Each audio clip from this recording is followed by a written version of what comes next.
या ठिकाणी राडा नाही तर काही काळ गोंधळ झालेला आहे। गिरीश महाजन ज्यावेळेस भाजप पक्ष कार्यालयामध्ये पोहोचले त्यावेळेस भाजपच्या ज्या कार्यकर्त्यांचा विनायक पांडे, शाहू खैरे, यतीन वाघ यांच्या पक्ष प्रवेशाला विरोध आहे त्या कार्यकर्त्यांनी गिरीश महाजनांना घेराव घालण्याचा प्रयत्न केला आणि आमचा विरोध आहे या सगळ्या लोकांना पक्षामध्ये घेण्याचा, अशा पद्धतीची भूमिका गिरीश महाजन यांच्या समोर मांडली आणि त्यावेळी गिरीश महाजन स्वतः या सगळ्या कार्यकर्त्यांची समजूत काढत होते। मात्र काही काळ त्या ठिकाणी कार्यकर्त्यांनी घोषणाबाजी केल्यानं गोंधळाचं वातावरण निर्माण झालेलं होतं। मात्र आता सर्व कार्यकर्त्यांसह गिरीश महाजन भाजप कार्यालयामध्ये पोहोचलेले आहेत आणि काही वेळापूर्वी गिरीश महाजन यांनी स्वतः स्पष्ट केलेलं होतं की या सर्वांचा प्रवेश जो आहे तो आता पुढच्या काही काळामध्ये होणार आहे। कार्यकर्त्यांचा विरोध जरी असला तरी त्यांची समजूत काढली जाईल, अशा पद्धतीची भूमिका गिरीश महाजन यांनी मांडलेली होती। ज्या कार्यकर्त्यांचा विरोध आहे, ज्या कार्यकर्त्यांनी घेराव घातला, ते सगळे फरांदे समर्थक होते का?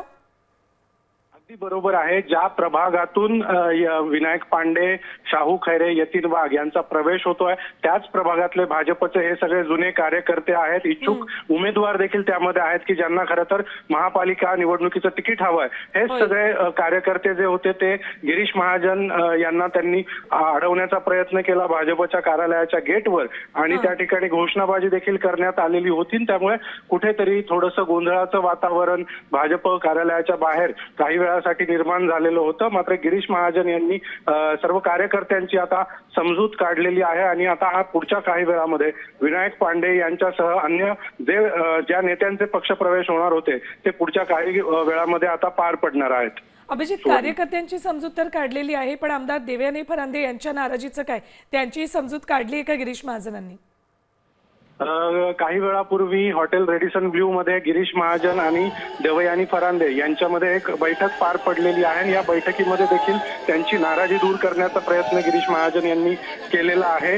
ज्या कार्यकर्त्यांना किंवा ज्या नेत्यांना भाजपमध्ये प्रवेश दिला जातोय त्या प्रत्येकाला तिकीट मिळणार नाही। त्यामुळे जोपर्यंत तिकीट वाटपाचा फॉर्म्युला तयार होत नाही आणि निवडून येण्याचं मेरिट ज्यांच्याकडे असेल त्यांनाच तिकीट दिलं जाईल। त्यामुळे आता जरी हे पक्षप्रवेश होत असले तरी देखील त्यामुळे अन्य कुणावर अन्याय होणार नाही, अशा पद्धतीची समजूत गिरीश महाजन यांच्याकडून काढण्याचा प्रयत्न झालेला आहे। त्यामुळे कुठेतरी देवयानी फरांदे यांची नाराजी अद्यापही दूर झाली आहे की नाही याबाबत कळू शकलेलं नाहीये, कारण देवयानी फरांदे यांनी माध्यमांना कुठलीही प्रतिक्रिया दिलेली नाहीये।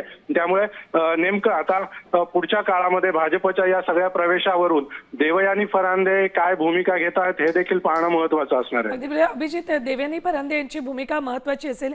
आता काही वेळात जो भाजप प्रवेश होणार आहे खैरे, वाघ आणि पांडे यांचा, त्यावेळेला देवयानी फरांदे स्टेजवर दिसतील का? काय एकंदरीत सध्याचं चित्र दिसतंय?